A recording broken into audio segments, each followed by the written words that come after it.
우리에게 주신 하나님의 말씀은 고린도전서 10장 13절입니다. 사람이 감당할 시험 밖에는 너희가 당한 것이 없나니 오직 하나님은 미쁘사 너희가 감당하지 못할 시험 당함을 허락하지 아니하시고 시험 당할 즈음에 또한 피할 길을 내사 너희로 능히 감당하게 하시느니라. 아멘. 오늘도 예배 참여하신 모든 분에게 하나님의 은혜와 평강이 늘 함께 하시기를 바랍니다. 오늘은 추수감사 주일이에요. 한 해를 돌아보면서 하나님께 감사와 영광을 올려드리는 시간이죠. 그리고 또 새가족 초청 주일로 우리가 드립니다. 주변에 있는 분들 또 아시는 분들 권면해서 저 앞에 나올 수 있도록 하는 그런 시간으로 우리가 함께 모여서 시간 예배하는데요. 올 한 해 동안 그리고 지금까지 우리의 삶에 인도하시고 보호하시고 역사하신 하나님께 감사와 찬양과 영광을 올려드립니다. 아멘. 그리고 새가족 초청주일을 맞아서 주님 앞에 나온 우리 모두를 환영하고 축복합니다. 아멘. 우리 앞뒤 좌우에 계신 분들과 이렇게 한번 인사하실까요? 감사로 하나님께 영광을 돌립시다. 감사로 하나님께 영광을 돌립시다. 네, 또 한번 하시죠. 신앙과 삶의 열매를 하나님께 드립시다. 신앙과 삶의 열매를 하나님께 드립시다. 우리가 행복하기를 많이 바라죠. 삶에서 가장 큰 바라는 것, 원하는 것이 무엇냐고 물었을 때 행복했으면 좋겠다 라고 얘기를 합니다. 그런데요, 아름다움을 바란다 라고 하면은 이미 내가 아름다움에서 멀어진 거예요. 즐거움을 구한다 라는 것은 이미 즐거움을 잃어버린 겁니다. 휴식을 바란다는 것은 내가 이미 피곤하고 지쳐있다 라는 것을 뜻하죠. 그렇게 본다면 우리가 그만큼 살아가면서 행복을 추구하고 행복을 바란다 라는 것은 그만큼 우리가 불행하다 라는 뜻이기도 합니다. 다시 말하면 돈을 벌려고 혈안이 된 사람은 가난하다 라는 자기 확신이 이미 있고 그래서 돈이 필요하다 라는 것을 의식하게 되었다는 거죠.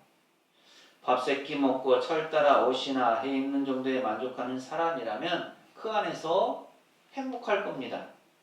더 나아가 나물 먹고 물 마시고 800개를 한 채 하늘을 지붕 삼아 살아가는 사람이라면 그에게는 돈이 한낱 종이 조각에 불과할 뿐이겠죠. 많은 지식인 철학자들이 대대로 강조해 온 바도 이 점이에요. 행복이라든가 불행은 일정한 수치나 기준을 정해놓고 가늠할 수가 없다라는 거죠. 연주를 듣다가 왕이 벌떡 일어났다는 그 유명한 할렐루야를 찾고 간 핸델은 건강이 매우 나빴다고 합니다. 그는 병을 고치기 위해서 재산을 모두 탕진했고 그러고 또 모자라서 남의 돈을 빌려야 했죠. 그러나 건강도 찾지 못하고 돈도 갚지 못했습니다. 결국 반신불수의 비참한 상태로 감옥에 갇히고 말았죠. 병에 걸린 감옥에 갇힌 빈털터리 처량한 음악가 죽고만 싶었던 핸델은 비관 끝에 자살을 해야 할 지경에까지 이르렀습니다. 그때 그는 불행했겠죠. 고통스러웠습니다. 그러나 그가 남긴 불의의 음악, 이것은 그런 상황 가운데 있는 핸델에게 어떻게 일어날 수가 있었던 걸까요? 불의의 음악, 이 할렐루야라는 곡이 샘솟게 된 원천은 과연 어디에 있었을까요? 놀라운 것은 그 유명한 할렐루야, 영국왕이 벌떡 일어나 경청했다는 이 할렐루야를 작곡한 곳이 바로 감옥이라는 것입니다. 예술, 사랑하는 사람들은 흔히 말하죠. 명작은 고통 속에서 탄생한다고. 왜 고통 속에서라야 아름다운 예술의 꽃이 피어나는 걸까요? 어느 누구나 인정할 만한 답변을 찾아내기는 어렵지만 조금은 궤변 같은 이 사실, 고통 속에 명작이 탄생한다는 것은 지나간 시대 숱한 예술가들이 증명하고 있는 것에는 틀림이 없습니다. 그러면 아름다운 예술 작품을 남기기 위해서는 일부러라도 고통을 먹고 살아야 한다는 것일까요? 훌륭한 예술가가 되기 위해서라면 고통과 시련이라는 통과 의례를 누구라도 거치지 않으면 안 된다는 말일까요? 물론 여기에 명쾌한 대답 같은 것이 있을 수는 없습니다. 하지만 고통과 시련의 의미를 짚고 넘어갈 필요는 있겠죠. 인간에게 주어진 고통과 시련에 대해서 성경은 이렇게 말합니다. 오늘 본문 말씀 고린도전서 10장 13절을 표준 세번역은 이렇게 표현해요. 여러분은 사람이 흔히 겪는 시련 밖에 다른 시련을 당한 적이 없습니다. 하나님은 신실하십니다. 여러분이 감당할 수 있는 능력 이상으로 시련을 겪는 것을 하나님은 허락하지 않으십니다. 하나님께서는 시련과 함께 그것을 벗어날 길도 마련해 주셔서 여러분이 그 시련을 견뎌낼 수 있게 해 주십니다. 감당하지 못할 시련이 주어지지 않는다는 것, 이것만 확실하다면 누구에게나 감당하지 못할 시련과 고통은 존재하지 않는다라는 뜻이죠. 프랑스의 유명한 화가 르누아르는 집안이 가난하여서 13세부터 도자기 공장에 들어가서 도자기에 그림 그리는 일을 했습니다. 이곳에서 색채를 익힌 것이 그가 후에 그림을 그리는데 큰 도움이 되었죠. 말년에는 지병인 류마티스 관절염 때문에 손가락에 연필을 메고 그림을 그렸습니다. 그가 연필을 한번 움직일 때마다 관절이 느끼는 아픔은 바늘로 찌르는 듯 했죠. 어떤 때는 일어설 수도 없을 정도였습니다. 이러한 고통에도 불구하고 르누아르는 그림을 그리는 일을 멈추지 않았고 마지막 10년 동안은 조각 작품까지 여러 점을 남겼습니다. 르누아르가 고통을 참으며 그림을 그리고 있을 때 한 친구가 물었어요. 자네는 왜 그렇게 자신을 괴롭히면서 그림을 계속 그리는가? 그러자 르누아르가 땀을 닦으며 이렇게 말했습니다.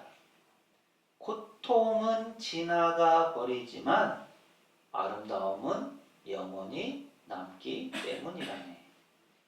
즉 아름다운 그림을 위해서 이런 고통을 참는 것조차도 즐겁다라는 고백입니다. 그렇다면 우리가 영원한 생명을 얻기 위해서 또 이웃의 생명을 살리기 위해서 참는 고통은 얼마나 귀한 것이겠습니까? 오늘 새가족 초청 주일인데요. 사실 우리 교회 오늘 새가족은 한 분도 오지 않으셨습니다. 하지만 그렇다고 해서 우리가 실망하거나 좌절할 필요는 없는 거죠. 한 생명을 잉태하고 낳는 것이 그만큼 쉽지 않습니다. 끊임없는 기도와 노력이 뒷받침되어야 하고 무엇보다도 하나님께서 역사하셔서 초청하고자 하는 분의 마음을 열어주셔야 하는 거죠. 새 생명을 얻기 위해서 계속 이렇게 기도하고 노력하고 합력함으로 하나님의 뜻을 이루어가는 우리 모두가 될 수 있기를 바랍니다. 그런 의미에서 앞서 살펴보았던 고통과 시련은 인간에게 주어진 형벌이 결코 아닙니다. 인생의 새로운 가치와 의미를 건져 올리기 위한 영광로일 뿐이죠. 만약 아무런 고통도 거치지 않고 살아온 사람이 있다면 그는 인간이 맛보아야 할 진정한 의미와 가치를 모르는 불행한 사람이라고 밖에 할 수 없습니다. 우리도 살아오면서 여러 가지 고통과 시련을 누구나 다 겪습니다. 다만 차이, 그리고 상황이 다를 뿐이죠. 고통과 시련은 우리가 거부해야 할 대상이 결코 아닙니다. 고통의 심연 속에서 아름다운 예술의 꽃을 건져 올린 사람은 비단 핸델이나 르누아르만이 아닙니다. 성경 66권 중에서 가장 심오하고 난해하다라는 요한계시록도 요한이 죄수의 신분으로 지중해 작은 섬에 유배되었을 때 기록되었습니다. 소설가 오 헨리도 마찬가지죠. 그는 은행원으로 근무할 때 부정대출에 관련되어 감옥에 들어가야만 했습니다. 거기에서 그는 무료함과 고독을 견디는 방편으로 글을 썼죠. 그래서 쓴 글이 저 유명한 마지막 입세입니다. 세르만테스라는 해군 장교가 있었습니다. 그 역시 부정사건으로 감옥에 갇혔죠. 그는 감옥의 부자유와 할 일 없음과 고통과 육체적, 정신적 괴로움을 견디기 힘들어서 글을 썼습니다. 그래서 탄생한 것이 돈키호테입니다. 명작이 감옥에서만 나올까요? 그렇다면 명작을 만들기 위해서 감옥에 꼭 들어가야만 합니까? 우스갯소리 같지만 하나님은 고통이 크면 클수록 보상도 크게 하십니다. 좌절하거나 포기하지만 않는다면 말이죠. 미국에서 4번이나 대통령을 지낸 사람은 루즈벨트 뿐이에요. 그 역시 소아마비로 지체가 자유롭지 못했던 사람입니다. 하지만 그 모든 장애를 극복하고 세계 초강대국의 지도자로서 많은 업적을 남겼죠. 제가 제주도에 동기이면서 친한 친구 목사님이 있습니다. 그리고 그 목사님과 또 친한 목사님이 있어서 저도 그분과 친분을 맺게 되었습니다. 그래서 제가 가지고 있던 작은 차를 그분께 보내서 사용할 수 있도록 그렇게 하기도 했던 목사님이에요. 그 목사님이 몇 해 전에 폐암에 걸려서 폐 수술을 받았습니다. 그리고 나서도 목회를 계속 해오고 계시는데요. 제주도에 있는 등대교회라는 교회를 다니고 있습니다. 몇 달 전에 한 환자분으로부터 전화를 받았다고 합니다. 여기 암 환자 전문 요양병원인데 혹시 예배를 드리고 싶은데 이곳까지 차량 운행을 해줄 수 있느냐는 것이었죠. 그러니까 예배를 드릴 만한 교회를 찾다가 연락을 하는 것이었습니다. 이 목사님이 그 얘기를 듣고 가능하다라고 하면서 차량 운행이 시작되었습니다. 처음에는 한 분으로 시작을 했는데요. 점차 사람이 늘어서 지금은 10명에서 15명 정도가 교회에 나오시게 되었습니다. 이렇게 사람이 늘어나게 된 계기가 있었는데요. 그것은 목사님 분이도 몇 년 전에 폐암에 걸려서 수술을 받았다라는 얘기를 하면서부터라고 합니다. 그래도 그 후로 암 전문 요양병원에서 오신 분들이 목사님도 수술을 받았다라는 사실을 알고서는 동병상련을 느껴서인지 더 친근하게 다가오고 그러면서 숫자도 15명 정도까지 늘었다라는 거죠. 이후에 목사님이 다른 아는 목사님께 우리 교회에 요양병원에서 암 환자분들이 15명이나 오고 있다고 자랑 삼아서 얘기를 했어요. 그랬더니 얘기를 들은 그 목사님이 너네 교회는 암병동이냐? 이런 얘기를 장난삼아 했다고 합니다. 이 말을 들은 목사님이 크게 상처를 입었죠. 안 그렇겠습니까? 인간적으로 당연히 상처를 입을 만한 말이었습니다. 그런데 목사님이 집에 와서 가만히 생각을 해보니까 예수님이 생각이 나는 거예요. 성경에서 예수님이 계시다는 소문을 듣고 병자들이 예수님께 나왔다 라는 말씀을 보면서 굉장히 감사가 됐다고 합니다. 그 이유는 이렇게 아픈 사람들이 주님이 계시는 이곳에 모여들어서 이렇게 주님이 기뻐하시는 교회가 됐기 때문이다 라는 거죠. 본인도 암투병 가운데서 때로 힘들고 고통스럽기도 하지만 그래도 아픈 사람들에게 뭔가 희망의 메시지를 줄 수 있는 곳이 우리 등대교회에서 정말 감사했다라는 거예요. 그런데 이 목사님으로부터 최근에 폐암이 재발했다라는 소식이 들려왔습니다. 재검사를 받고 항암 치료를 시작하게 되어서 주위 분들에게도 기도 부탁을 하는 거예요. 그런데 그 후에 어떤 분이 이 교회에 처음으로 어떻게 이렇게 연결이 돼서 나오게 되었다고 합니다. 근데 광고 시간에 목사님이 제가 폐암이 재발을 해서 이제 항암 치료를 받게 됐다라고 광고를 했어요. 그랬더니 예배가 끝나고 식사를 한 후에 그 처음 오셨던 그분이 목사님께 와서 얘기를 하기를 자기는 하나님께 대한 믿음도 별로 없고 교회도 오늘 처음 나왔는데 오늘부터 제가 목사님을 위해서 기도를 하겠습니다 라고 한 겁니다. 이 얘기를 들은 목사님의 마음이 어땠겠습니까? 정말로 감동이 되어서 하나님께 또 감사를 했다는 거죠. 이렇게 병들어 있고 또 앞으로 얼마를 더 살게 될지도 모르지만 병든 자신을 통해서 한 영을 이렇게 변화시키는 것을 보고 감사하지 않을 수 없었다라는 겁니다. 우리는 어떻습니까? 여러분은 어떻습니까? 여러분에게 감사의 이유, 감사할 수 있는 이유는 과연 무엇입니까? 시편 50편 23절은 이렇게 말씀합니다. 함께 읽습니다. 시작.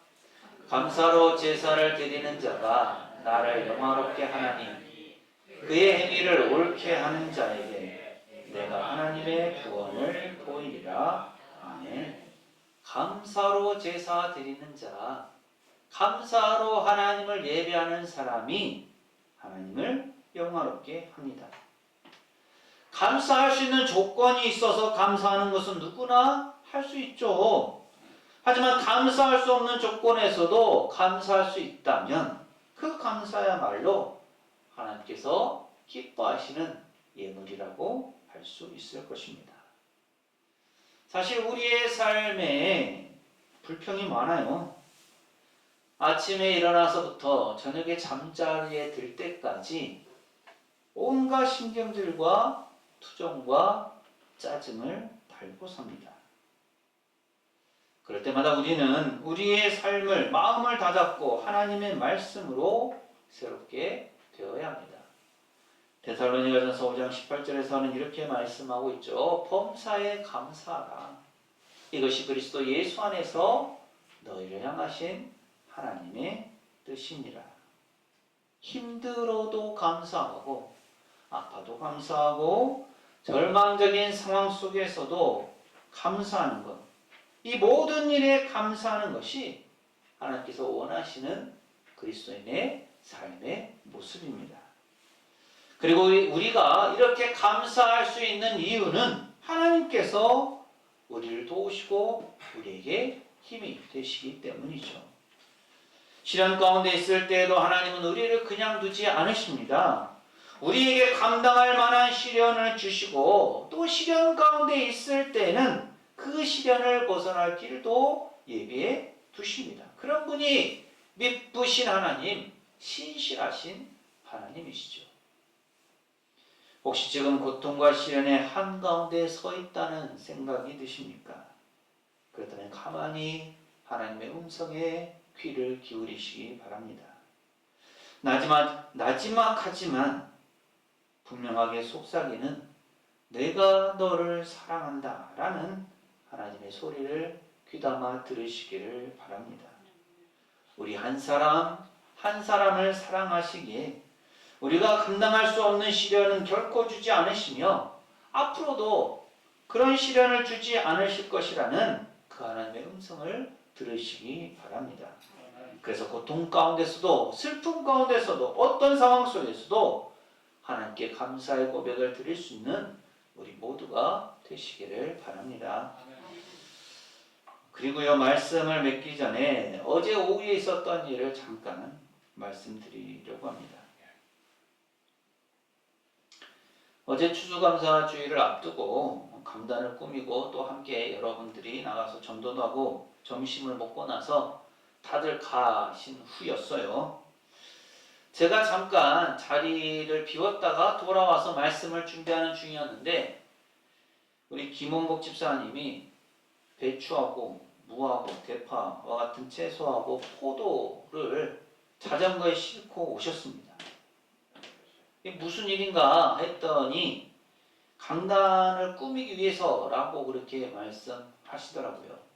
그래서 속으로 아니 이미 추수감사주일 강단 다 정리하고 마무리가 다 됐는데 왜 가져오셨을까라고 의아해했습니다. 그런데 집사님의 얘기를 들어보니까 이 중간사에 전혀 생각하지 않았던 일이 있었어요. 제가 어제 오후 3시 반쯤에 자리를 잠깐 비웠습니다. 어머니 머리 손질을 마무리하는 것을 보고 함께 집에 다녀와서 이제 자리를 비웠어요. 그 10분, 20분 정도의 짧은 시간에 김원복 집사님이 교회를 왔다 가셨어요. 왜 왔다 가셨는가? 장식을 해놓긴 했는데 뭐가 부족한지를 확인하기 위해서 왔다 가신 겁니다. 그리고는 나가셔서 채소와 포도를 사가지고 오셨어요. 그래서 장식을 마무리한 겁니다. 제가 그 토요일 오후에 그 많은 시간 가운데 자리를 비운 그 잠깐의 시간에 집사님이 교회에 확인차 왔다 가셨고 또 채소와 포도를 사가지고 오셔서 이렇게 추수감사 장식을 마무리한 겁니다. 만약 제가 자리에 있을 때 집사님이 오셨다면 어떻게 됐을까요? 당연히 제가 추수감사 주일 장식이 다 끝났다고 말씀을 드렸을 것이고 그랬다면 이렇게 채소까지 채워지지는 않았을 겁니다. 그 잠깐 사이 동안에 하나님께서 그렇게 일하신 거죠. 집사님의 손길을 통해서 더 풍성함으로 강단을 채우신 겁니다.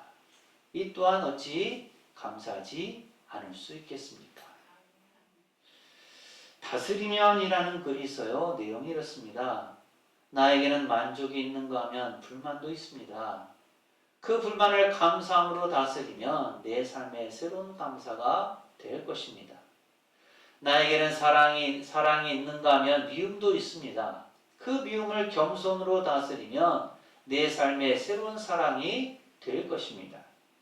나에게는 희망도 있지만 낙심도 있습니다. 그 낙심을 다스리면 내 삶에 새로운 소망이 될 것입니다. 나에게는 잘하는 일도 있지만 잘 못하는 일도 있습니다. 그 잘 못하는 일을 지혜로 다스리면 내 삶의 여유의 일부분이 될 것입니다. 나에게는 부드러운 말씨도 있지만 거친 말씨도 있습니다. 그 거친 말을 온유함으로 다스리면 내 삶에 빛나는 말들이 넘칠 것입니다. 추수감사 주일을 맞아 하나님께 대한 우리의 감사의 마음을 우리의 말과 행동을 통해서 우리의 가족과 친구와 이웃들과 함께 잘 나누시기를 바랍니다. 그럼으로써 더욱 풍성한 은혜 가운데 가는 우리 모든 교우들, 그래서 더 풍성한 추수감사주일이 될 수 있기를 간절히 소망합니다. 기도합니다.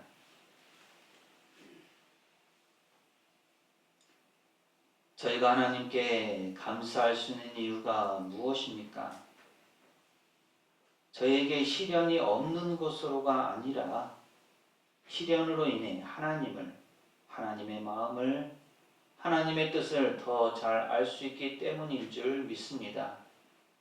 올 한 해도 저희의 삶 가운데 함께 하시고 인도하시고 보호하시고 돌보신 하나님의 은혜와 사랑에 진심으로 감사드립니다.